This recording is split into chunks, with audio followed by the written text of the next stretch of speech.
Welcome to Toffee TV. It is the final word. Leeds United 1, Everton 1. A respectable draw at Elland Road. But again, I do feel like we could have got the 3 points. Certainly from the goal that was disallowed, but also the Patterson moment as well. I'm a little bit disappointed, but I think that's a good thing. I think it is a good thing that I'm disappointed that we never got 3 points, because that shows you that we are improving and looking a little bit more of a unit every day. Yeah, I know exactly what you mean. I was the same last night. While not sitting here going, we were by far the better side and all that, we had maybe the best opportunity to win it. In terms of, we had the Patterson chance, we had a goal that in my opinion should have stood, wasn't offside, and we had the Onana one that Christensen headed off, didn't know much about it, hit him on the head and stayed out. So we could have won the game, and Leeds might have felt a little bit like hard done to if they'd have lost it, but when you have them opportunities, you do think that could have gone our way. But I think overall, I think Everton, particularly in the first half, I thought we were the better side in the first half in terms of controlling it. They were much better in the second half, but we've dug in and we've got what is a good point, because it's a difficult place to go. Yeah. Obviously, we changed the formation. We went to 4-3-3, brought Tom Davis in for Mason Holgate, which don't think many people thought was going to happen, even if some might have wanted it to happen. But I thought, the formation, lots been said about Patterson at right back and Connor Cody playing centre back, but I thought it really helped us just find a real balance to our game and not be stuck in that eternal issue that we have of, are we playing 3 at the back or 5 at the back, and players not knowing if they can go. And I thought, certainly for someone like Patterson last night, I think that playing as a right back really settled him down. He knew exactly where he needed to be and when to break forward, and he wasn't caught in that, do I, don't I go situation. And certainly for Michalenko, I think it helped a hell of a lot, because it simplified his game right down. He is a left back, and you could see that. Connor Cody was absolutely fine. It felt like having Weir and Stubbs back together again. But it felt like having a really solid 2 back in there. The midfield took care of itself, and there was good movement up front, if not a little bit limited. But I did think once we grew into the game in that first half, and it just suited us down to the ground and looked like something we could take forward. Yeah, there is obviously a framework in place. I think we've started the season with, even though the formation was different last night, there has been a framework in there. There's a structure to how we want to do things. There's a game plan. Everyone is battling and fighting for the manager and the team and the teammates. And this is why there's a lot of noise. I don't know whether it's like a ton of noise, but there is noise around Frank Lampard, and there's noise around Everton having won a game and all this. But to be honest with you, I'm taking no notice of any of that, because I can see with my own eyes what's happening on the pitch. I can see it there. It's clear as day is that where the issue is right now, is that in the final third. We've got Anthony Gordon working hard and has got himself a goal. Damari Gray is a live wire, but he's not in the game enough for me. And Dwight McNeil isn't on it in terms of attacking wise, but works so hard last night defensively and put in a really good shift. But if we had that someone to keep hold of the ball for us and a little bit of clever movements up front from a striker or 2 strikers, this team, in my opinion, would be totally different and carry a real threat. We saw that with Leeds, with having the forwards, three strikers played the game for them. So I can see what's going on. I like what I'm seeing. There's more to come. We need to get more people in, but I thought going to a back 4, playing 4-3-3 was a real test for the likes of Patterson, only playing his 5th Premier League game. And I thought he passed it with flying colours, and Cody was excellent, and Tarkowski solid. And I thought we looked fine. Yeah, I think they started like you'd expect Leeds to start at home. They want to play at a high tempo and try and get at you straight away. And you know, they caught us on our edge of our box for the early stages of the game. But I think once we just started finding the rhythm and you know, certainly through the middle of the park, Onana and Iwobi and then onto Anthony Gordon, there was a lot more. We got ourselves out of not trouble, but we got ourselves up the pitch by just really good little 1-2 touch passes. Gordon joining in rather than just picking up the ball and running. Playing Some I've nice noticed him 1-2s. like a lot more last night was him just picking up the ball and just laying it off and then getting it back. And it wasn't I need to pick up the ball and run with it. It was a lot more calculated in its design. And you know, when Iwobi's playing like that, and the way Onana is, you like you mentioned, the midfield, it just completely looks different because rather than having someone sitting and just trying to break up the play and then Decore, you know, and it just looked like we had a little bit more control in there, and that helped us get into the final third of the pitch, and then opened up the pitch for the goal actually, because you just watched how we used the ball from the outside on the left. And then moving inside and just good passing, keeping the ball, good movement, led us into a really good area where Anthony Gordon's finished it. And to see those little bits of play you can see the work that's going on in the training field, you know, on the training pitch, because you don't get that without continual hard work of the coaching. Yeah, well, and we'll come back and look at the goal in a minute in terms of what it was. And you mentioned someone there who actually think will benefit with playing in a midfield with Iwobi and Onana is Decore, because he can get around the pitch and he could break forward as well. We had Tom Davies doing it last night to varying effects, on some good and some not so good. But you're right, that what we're seeing, or certainly what I've noticed, is evidence of coaching. And I don't know whether that's always been, not for a few years, has that been like evident to see on the pitch when you watch it. And it is those passing movements. Anthony Gordon was way more effective last night, just give and go. Give and go, simplify it. You're quick, you're strong. Knock it off, get it back. You do that, you're taking players out the game. Yeah, there's a time and a place to go 1v1 and can you beat him? And he's got that in his game, we know that. But if he starts simplifying it, popping it in, and someone like Iwobi will, just give him the angle and give him it back. We did start cutting through them, and we'd had a couple of moments where we'd nearly got in. And then we did get in for the goal. And like you've just said, the goal come about from working it, good pass movements, working it over. We had a little touch where Gordon comes inside, and I think it might be Tyler Adams gets a toe poke on it. But if we just have a look, we've got the stills here from Everton's first goal. And this is obviously the ball's at Iwobi's feet, and Anthony Gordon's getting ready to set off. And it's because, excuse me, of Iwobi's vision. He can see that pass, and that's what he likes to do with the forward pass. We take it on to the next one. This is where Gordon's got it. And you know what, Gordon actually helps you then say out here. If he goes down, the kid's off the pitch. They just send it off. But and this is what I liked, where people have been critical of Gordon going down. Yeah. He can see he's got an opportunity to put the ball in the back of the net here. And that takes over, and that's what good players do. We take it on again. The touch has opened the whole thing up for him now. You can see Llorente struggling. And then the final one is he just pops it under the keeper. And we're winning 1-0, and it'll have been a sucker punch to Leeds, because they'd had a couple of things that have flashed across the box without really testing Jordan Pickford, and we'd just gone bum, bum, bum, and got the goal. And then they were wary of us then, I think, of playing through that and getting Gordon in.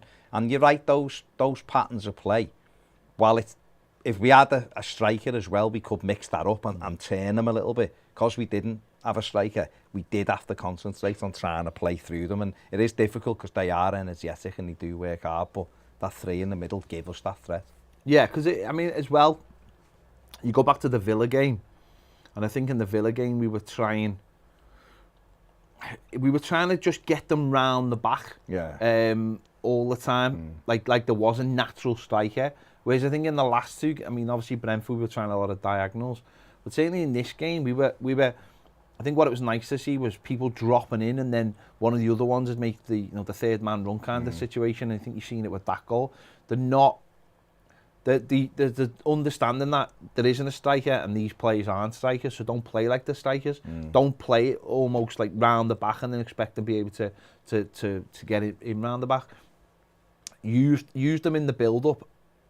and then let their movement create the space. And with having someone like a Wobie, it's clever. And obviously, you know, you go back to the Villa game with Onana wasn't in there, so you didn't have that extra, you know, that extra body in there. And obviously we didn't have the extra body of Tom Davies as well. So I think that having that partnership, and obviously it's only the second game, but you can see straight away the difference having two players who are comfortable on the ball, having Onana who loves a tackle but doesn't always need to tackle. No. Lad knows when to tackle and when he knows when to press. He just pinches the ball as well. Because of how long his legs are, he's so used to doing that.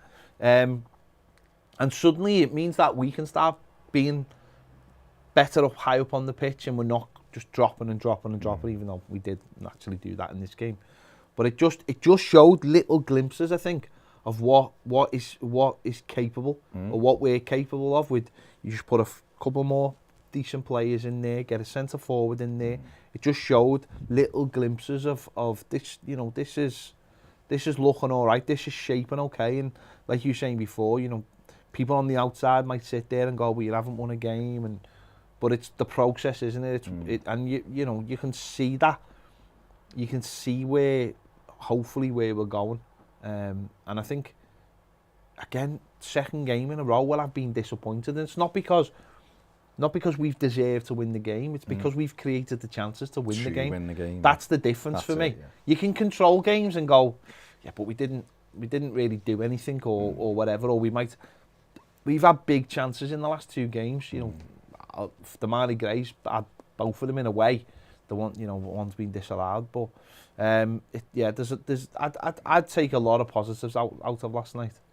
Absolutely. Listen, Leeds are a strong side at home. It's such a horrible place to go because the crowd get involved. They're on top of you. They all really like looking at the watch. They don't give you the minute's peace. You know what you're going to get. It's a difficult place. They won the first two home games. They battered Chelsea the other week. So we've gone there and we've had a game plan and we've had to break stuff up, and I'm sure they'll do it on their travels. And, you know, something we see frequently at Goodison Park teams, you know, the Forest keeper, Dean Henderson, still looking where to kick the goal kick from the other week. Moved it about 17 times. That's football. You get on with it. But what we had to do was not try to get involved in the way they play, which is like 100 mile an hour, because they're better at it. They get you at the thing they're good at, and we slowed it down. And in the first half, because we just played better football at times through the middle, but they were always a threat. Jack Harrison's always a threat. Good player, always a threat. And that high energy, Andy Sinistera, the other side, looked like he could get in. But we defended really well, and we're not sat here going, we were the better team and all that. Because Leeds were the better side, but just because you're a better team, and I thought we were the better team against Chelsea and we lost the game.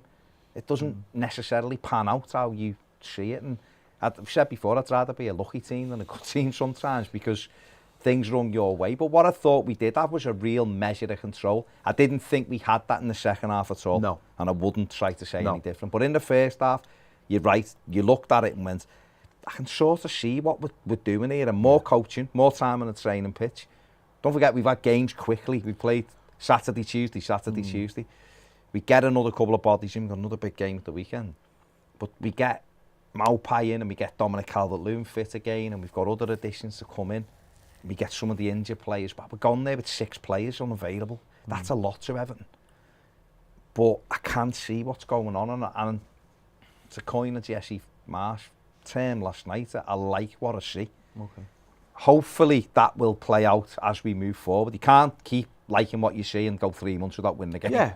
But I like what I see at the moment, because I think I can see what we're trying to do. And I'll be honest, I've not seen that for a while. Regardless of how our results have been, I've not known what we were going to do. I think it's a lot easier if you can see it and understand that if you can fit players in of a certain quality, it'll all come to fruition. It's a lot more difficult when you're sitting there and you can't understand what the manager wants to do, or you don't like what the manager's doing because he's playing in a certain way to suit a certain set of players he's got. I think the last couple of games, I suppose it's through the season, it's just building through the 5 games, and last night fitness as well. The thing about it is though, like, I think we've finished off with 30% possession, but does Frank Lampard look for having 60% possession for him? I don't think that's how we're built at the moment. I think we're built to play on the counter-attack. And again, that's something that will grow once players, more and more players, get more comfortable on the ball, learn each other's game as well. But don't forget as well, as you've got a striker, you're naturally going to keep hold of the ball longer. Like, half of our problems, certainly second half last night, was the ball was, because there's no one up there who will naturally get hold of it for you and keep it and play it off and get it back. Your percentages will go up because you're occupying them. We're too often in this, because the way we've gone, and we're 5 games in the Premier League, because we haven't had that striker to keep hold of it, the ball comes back quicker, so the opposition are getting it more because we're not pinning them back. It was only really Forest who we pinned back at home. We're not really pinning them back. We pinned Villa back late on, and at times on the weekend with Brentford, first half we were better. Same again last night, and we've got to stretch it now. 2 good first halves, 2 second halves in the last 2 games. We haven't been as good, and the home team have really come on to us. Can we stretch it now? Can we get 70 minutes of playing the way we are, and then can we stretch it for 90? That's the question. But you're right, if you put something in place and then you start dropping quality players into that, but knowing how those players play, I think that's been a fundamental problem for us. We've collected players without going, you're coming in because you're going to play here. I'm hoping that there is a plan behind it and those players can be dropped in. Because I'll be honest, as much as Carlo was excellent, and he was, and he'd done well and everything else with points totals and stuff, there was no pattern of play, was there? It was just like, defend and hopefully grab a goal and then we'll see the game out because we can defend. And under, Koeman, you weren't sure, but we had Lukaku in the first season who got us the goals. Marco always said he wanted to play 4-3-3, didn't really ever do it. Benitez, none of us were interested anyway, really, what he wanted to do. Once he started losing and he was moaning. Whereas there does seem to be like a little bit of a plan. It is early in this season, of course it is, but I hope that carries on, and I hope that enough of us see it and go, right, we are back in this because look, we're moving towards something. Even if it's not I'm not saying we're going from just staying up to being in the Champions League. I'm not saying that. I'm just saying if there's a framework in place and we start getting results with it, people will go all in on it. I think Frank Lampard said it himself in his post-match press conference. He said, we're starting from rock bottom, and it's going to be a slow process. Good that he's saying that. He's very candid about it. Being very, very candid about it, and should though, shouldn't he? Yeah. He's. I think what he's saying is he's trying to.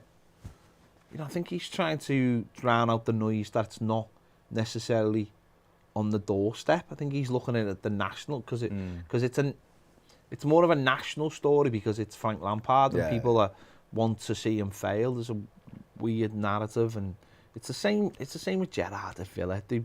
People that almost want to see them pulled down a peg because it's like, how dare you have a managerial career or something? It's weird. And I think what he was saying was, we are at the beginning, but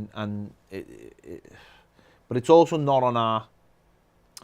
It's not on our time scale because of the financial situation either, if being to bring players in and all those things. So he said, and he said no centre forward. So, he understands that. But, we went out second half, and like you saying there, I think second half, we didn't respond quick enough to what everyone will have known was coming. You always look at it first 15 minutes, second half, if you're winning and you're away. You always know the opposition are going to come out the traps and going to throw everything at you.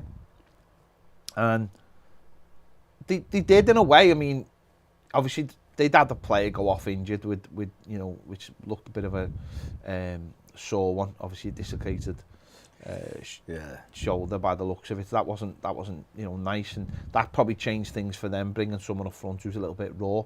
But he started really. It reminded me of obviously Saturday, where in the second half again, because you haven't got someone who plays up front, the natural thing for players, who've probably been told this by the way, is to follow their runners.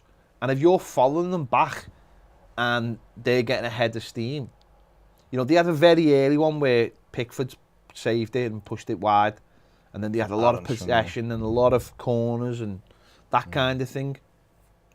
And I didn't think we were doing too badly, really, but we were getting sucked in, and we didn't have an out ball again. And this is, again, we talk about having that centre forward and what it means to have a centre forward, because you your Dwight McNeils of the world are following the plays they've been told to follow, and then Anthony Gordon will drop in, and the same for Damari Gray, and they haven't got that instinct for, and it's difficult for us sitting here to know whose actual job it was, to who is the one who's been left to do the forward role or whatever. So they started to get a little bit of a head of steam, but the goal's so poxy though. That's the annoying part of it. It almost feels like a scuff shot that's ended up in the corner.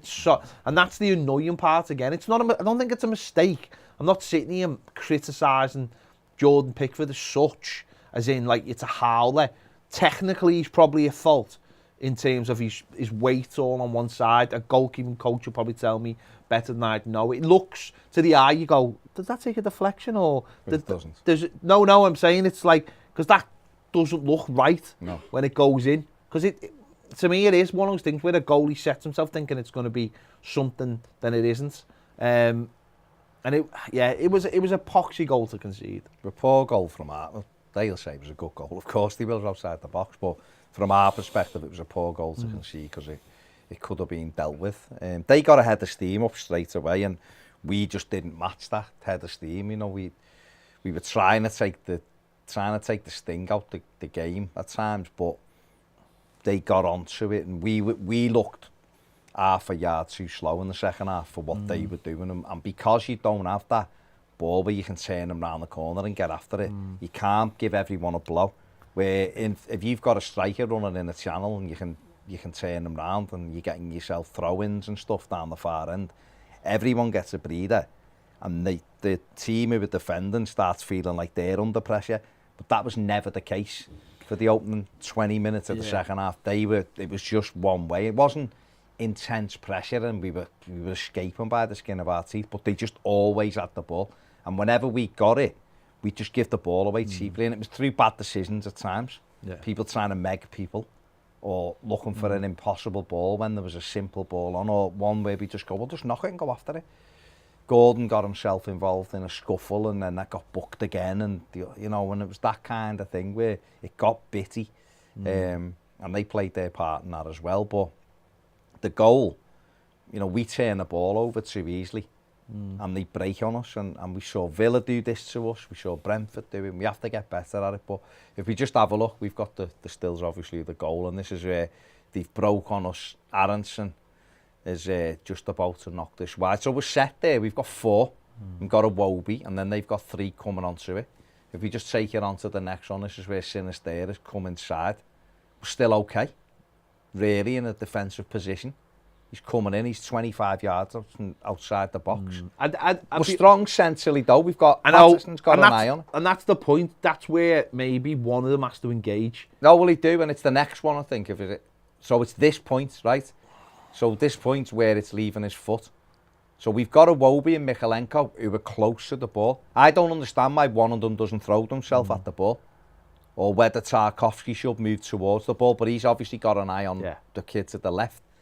For me, it's a Wobie or Mikalenko have got to throw themselves at that ball, and we take it on, and obviously it's going past them. See, the two of them are still away from the ball, and then the next one is this. That one's gone in, but this is what I think Jordan Pickford is thinking. I think as Sinistera comes inside, he either can't see him, or he's thinking, I was going to say, he's left-footed and it's going into that corner, and his weight goes on his right foot. Yeah. But when you look at it there, he hasn't got. You can't imagine Pickford's can see much of that. No, but I still think if a player comes in on his left foot, in general, you're thinking he's going far post. Yeah. That's why a Wobie or Mikalenko have got to do a little bit better. And then the next one is the actual shot. And you see Pickford struggling, the ball's going to go on this side. He doesn't even dive, he just leans and it's in. And it's for me, I think he probably could have done better, and I think he would probably say, I did think it might have gone that way. But we've got to close the ball down. Throw yourself at that. If someone throws the foot back to shoot, throw yourself at it if it hits you, and that's the way it is. But listen, it went in, and you just thought, there's enough time for these to go on and win it. Now, but what I thought Everton did well was stayed with them. They didn't have lots of clear-cut chances after that. Joe Gellard had a great one where Tarkowski couldn't get his feet made up and he was through, and Pickford made a good save but also got a bit lucky at the same time as that it went through his leg, hit his heel and went out. Other than that, Bamford crossed one but no one was there, and they had a couple of headers that bobbled wide. They didn't really cause us issues as in we're clearing things off the line or Pickford's making worldies. But we did well to stay in the game because the manager said it afterwards, and I think he's right, is that last season maybe the towel would have gone in there when they equalised and we would have gone, here we go. The one comes three quickly, doesn't it? And where we didn't really do it, and I think that's where having people like Connor Cody and James Tarkowski helped just to say, lads, yeah, we settled it down. You always get this, sometimes you get it, sorry, when a team scores, they calm down, like all their huff and puff goes. And we were on the front. And you see this sometimes, and you go, it's annoying. Everton do it, don't they? Because you think, why couldn't we have just calmed them down before that? It's like, it's the purpose to score. Or if you're the scoring team, it's like, why aren't we carrying on? We do it. We score at Goodison and they sit back and you go. They calmed down and they made a couple of subs. And I don't know whether it took the sting out of the game for them. But we started to get more of a foothold, and Patterson started to... He was winning that battle all day, I thought, because what I really liked about Patterson in this game was that he wasn't letting things like crosses get in. No. And there was a shot in the first half where he won a tackle, and I don't know, it might have gone for a goal kick, and he properly celebrated. And what I liked was he wasn't letting the crosses come in, and it sort of developed from there on. It was like, you're not winning this battle. And then it started like closer to touchline, and it was getting further away from the goal. Yeah. And he was winning it higher and higher up. And he was like, you're not having this. And he's good, Jack Harrison. I really like him. And he was like, you're not having this today, I'm having this.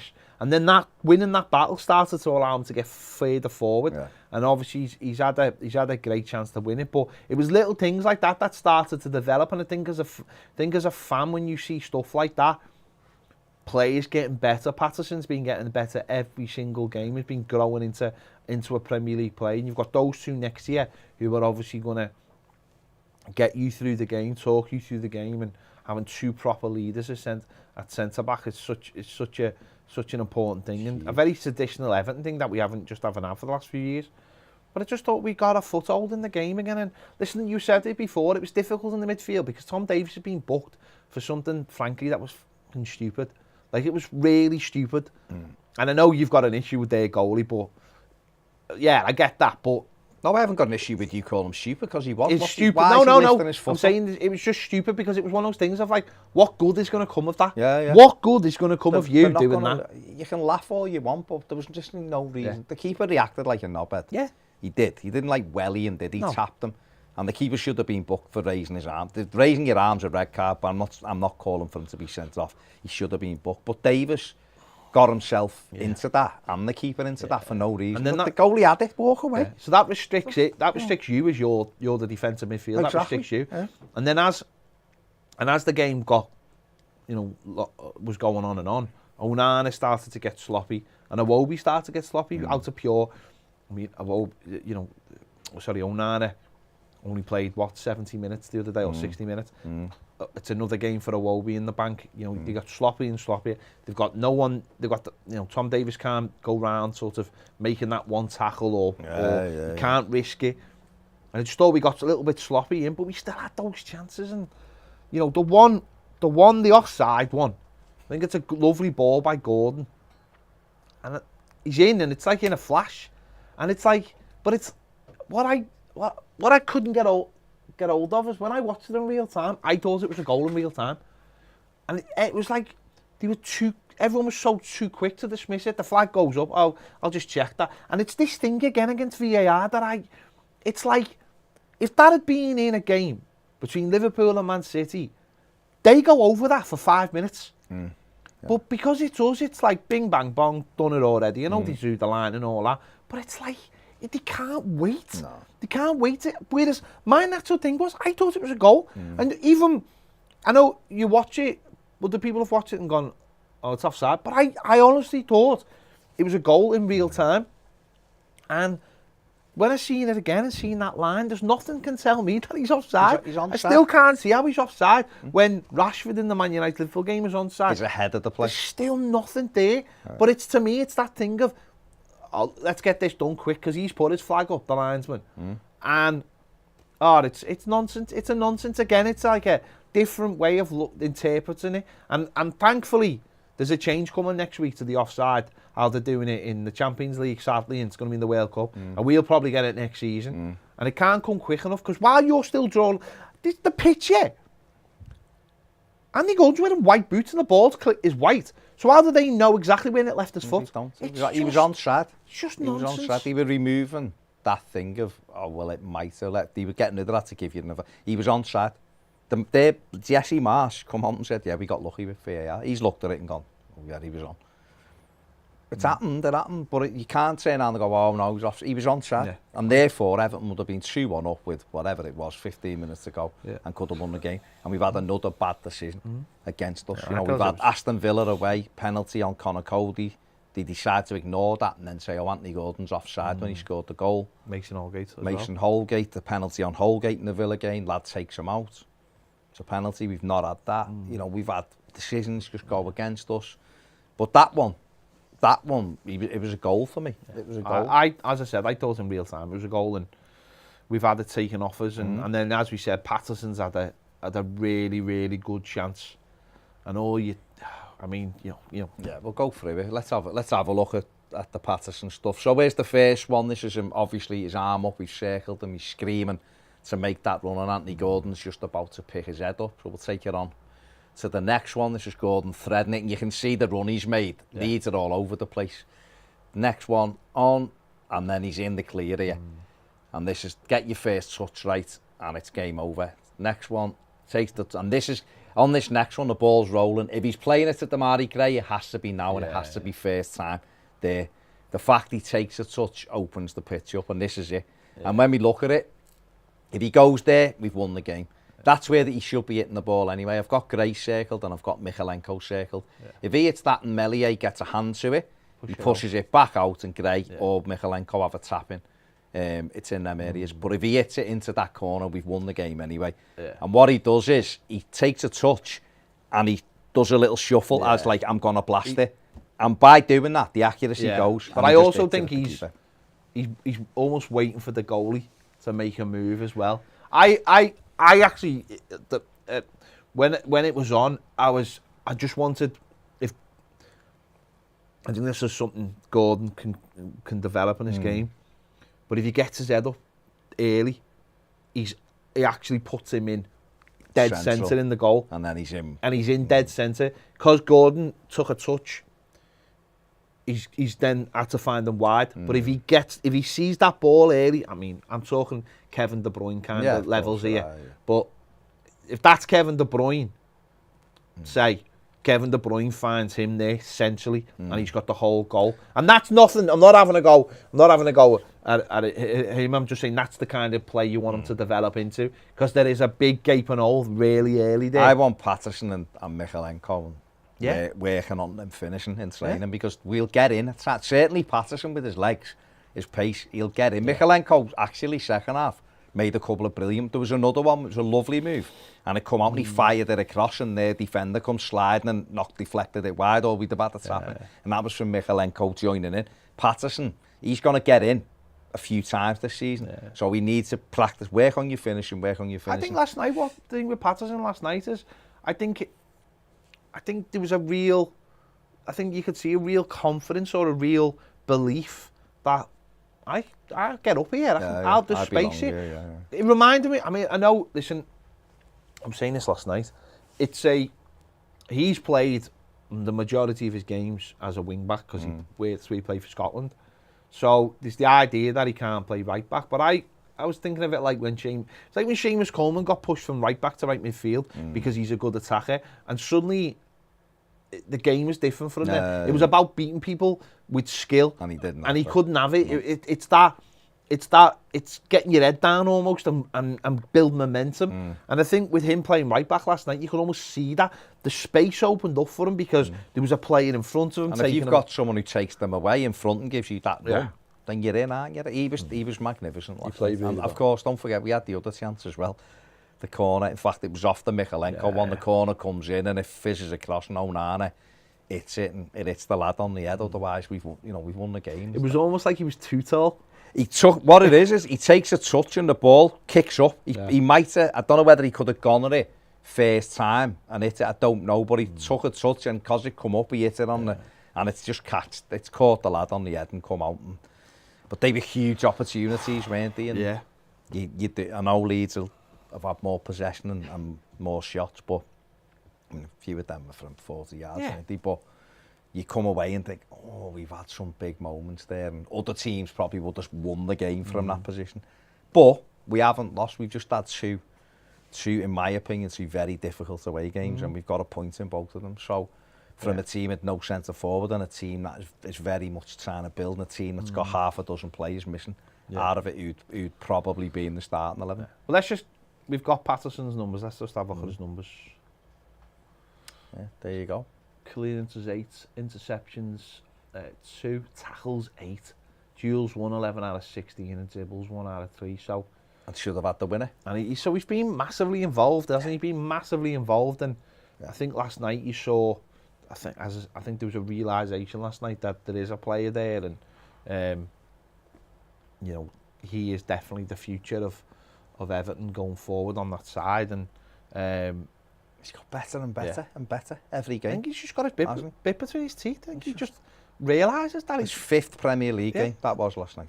I think you've seen in every game just a little bit more. That a little defensive. I think last night defensively, though, he really got the bit between his teeth last night. Like really, and challenge for him now is matching it now. Keep it up. Can we do it? Can I do it every week? Can I get better and stronger and fitter, and he will do, and he was brilliant. But obviously the goal, the goal scorer last night, Anthony Gordon, another good display, and I thought again, we just talked before, the real difference in the 2 displays that, compared to the 3 before, that was, I think in the last couple of games, it's been a lot more calm. I think in the first couple of games, certainly the game against Forest at home, very erratic, wanting to just getting the ball and wanting to run with it, and not seeing, the picture around them and what can get it and give it and get it back. And I think last night, and little bits of this in Brentford game, just be part of the play, and then you'll get opportunities. And I thought he was very, very calm last night, and I think maybe scoring the goal against Brentford has calmed him down a little bit. There must be loads going on in his life in the last 2 weeks. Yeah. His head must be all over the place. He's been, obviously the Chelsea thing, but then it comes all the noise of you've got to deal with it. All these different things of, are you good enough? Is he good enough? Having to deal with that as a level as a kid. I mean, it's still. And I noticed on his Instagram last night that he'd been obviously looking on all kinds of accounts because he was resharing things. No, don't stay away from all that. Because a lot of them were like fan accounts. I was like, oh, stay away from all that. No, you don't need any of that. And Frank Lampard has told him to, just come into work and do your job. But I thought he was a lot calmer last night. And he did the things that he can do without just, as I said earlier on the season, where he just picks up the ball and he goes on aimless runs. It's not about that. It's about be a team player and use your ability to find those moments, and he did that last night, and obviously scored the goal on Saturday as well. Yeah, he's been excellent the last couple of games. Even he's not in it enough still for me, but wide players aren't always in the game all the time. But he works so hard. Took his goal brilliantly last night, like he did it on Saturday, and it is confidence. And he has come back, and he's been given the number 10 shirt and all that. And then there's been interest. And there's been a lot of stories about him and whether he wants to go and all that. And I'm quite sure, as a 21-year-old lad, the Champions League clubs after you probably do think, well, if they do the deal, then I'm happy to go and play in the Champions League or whatever. But he's also quite happy to get his head down and play for Everton. And if he knows he can develop here. And listen, it's unlikely he's going to move now. And that's good for us because he can continue to develop, play a lot of games.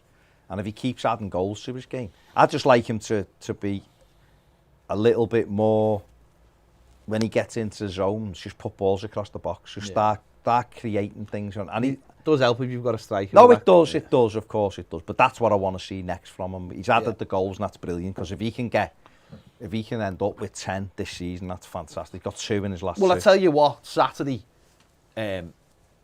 is a huge opportunity for him, because obviously the window will have just shut. Merseyside derby, they have a natural dislike for him anyway. So if he could pull something out the bag on Saturday... And he's up against not a very good right-back in terms of defensive work. Fantastic going the other way. If he could pull something out the bag on Saturday and show what we're saying about being, and he's probably going to have a centre forward on Saturday as well, then you're really elevating your status. Oh God, yeah. Massively if you can do that. And it could be a huge moment for him.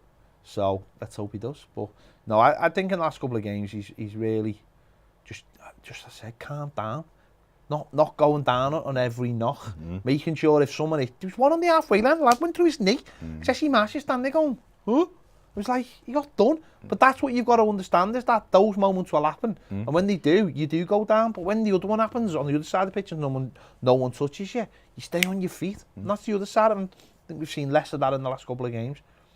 Play your game, talented lad. Sure, he's a good player, and he's a hard worker. And hard work will elevate you. Yeah. So if he carries on, gets his head down, carries on, 60 million's been mentioned this transfer window. If he keeps putting the ball in the net and working hard, it'll be 75, 80 in the next one. Make it so Evertonians don't want to sell you. No, but the thing about it is, majority, if Everton didn't have any kind of money issues, no one would have wanted to sell him, because you'd have gone no, because he's come through, he's a good player and he's just starting, we want to keep him. I think people looked and thought, well, if it's the only way we're going to bring, and people looked at him and we need more, and if it's the only way we can get more is by selling him, it's not like we're losing 15 goals. Yeah. But the thing is, he started the last couple of games, he's been brilliant. The first 3 was 20 minutes against Forest, he was good, and then he got booked, and then he wasn't in it.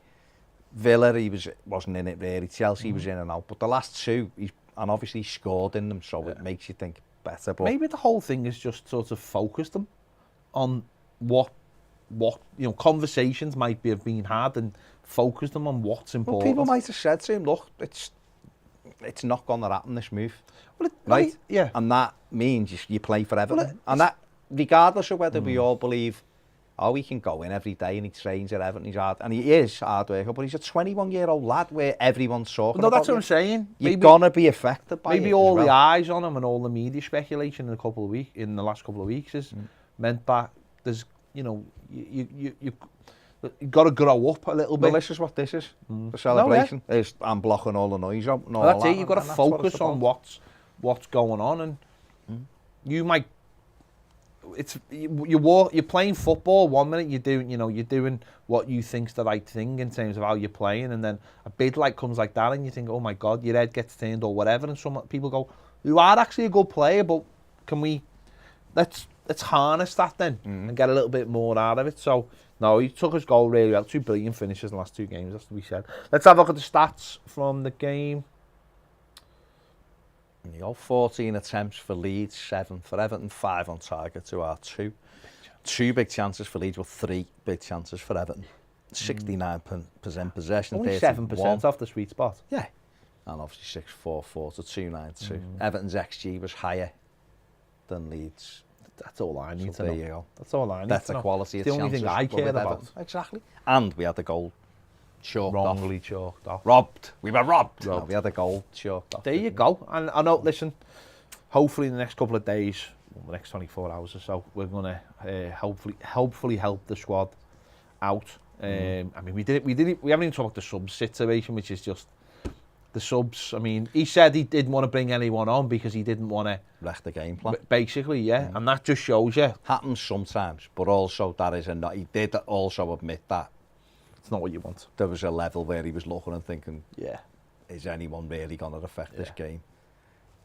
Well, the fact Leeds made 5 subs, which is 4, didn't 4. But Gellert went on and off. On and off. So but it's still, still, and their levels of fitness are amazing. Anyway. Amazing. So that was tough.